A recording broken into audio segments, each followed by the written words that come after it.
In this video, we will go over a nursing case study. Since the new generation Nclex will implement a 6-layer clinical judgment model to prepare students for real-world medical scenarios, this case study is a great practice tool. All answers will be at the end of the video, so be sure to write them down as you go. Now let's begin. Mr. James, a 67-year-old male, is admitted to the surgical unit after undergoing abdominal surgery. On post-operative day 2, the nurse notes a significant decrease in his urine output, 250 milliliters in 24 hours. His blood pressure is 92/56 millimeters of mercury, and his heart rate is 110 beats per minute.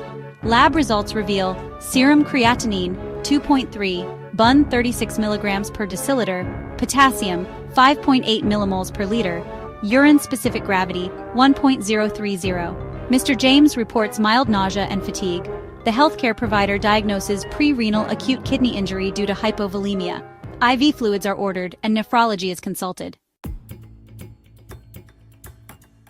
Question 1. What is the nurse's priority intervention for Mr. James? A. Administer prescribed IV fluids. B. Insert Foley catheter to monitor urine output. C. Notify the healthcare provider of the lab results. D. Administer sodium polystyrene sulfonate for hyperkalemia. Question 2. Which of the following are clinical signs of acute kidney injury? Select all that apply. A. Oliguria. B. Elevated serum creatinine. C. Polyuria. D. Hyperkalemia. E. Low urine, specific gravity. Question 3. Fill in the blank. In AKI, an elevated BUN to creatinine ratio greater than blank to 1 often indicates a pre-renal cause. Next question. What is the nurse's primary concern regarding Mr. James's potassium level of 5.8 millimoles per liter? A. Risk of dehydration. B. Risk of cardiac arrhythmias. C. Risk of hypertension. Or D. Risk of hypocalcemia.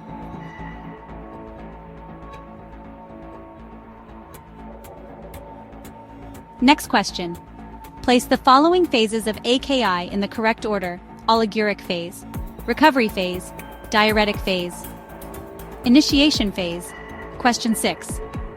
Which finding would indicate improvement in Mr. James's condition? A. Urine output of 20 milliliters per hour. B. Serum creatinine decreased to 1.8 milligrams per deciliter. C. Potassium level increased to 6.2 millimoles per liter. Or D. BUN to creatinine ratio increased to 25:1.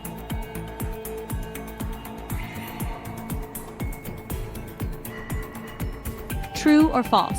Administering IV fluids in prerenal AKI helps prevent progression to intrarenal AKI.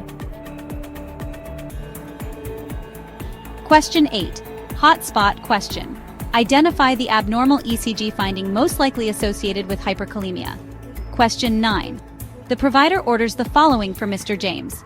Which should the nurse prioritize administering? A. IV calcium gluconate. B. Oral furosemide.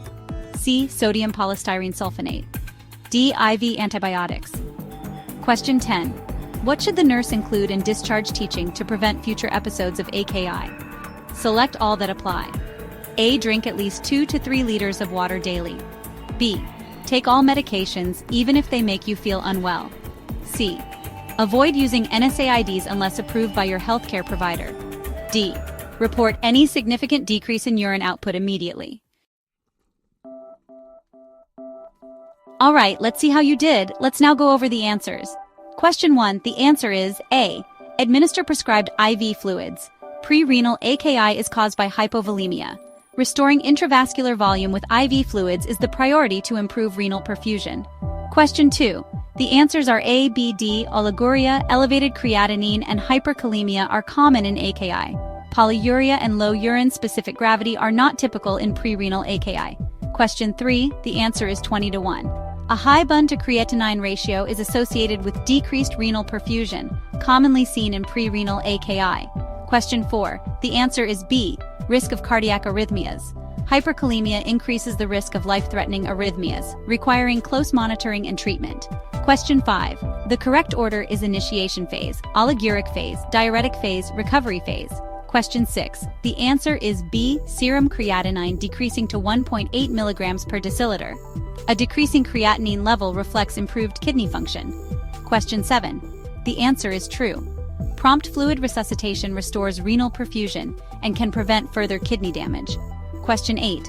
The answer is peaked T waves are a hallmark of hyperkalemia and require immediate intervention.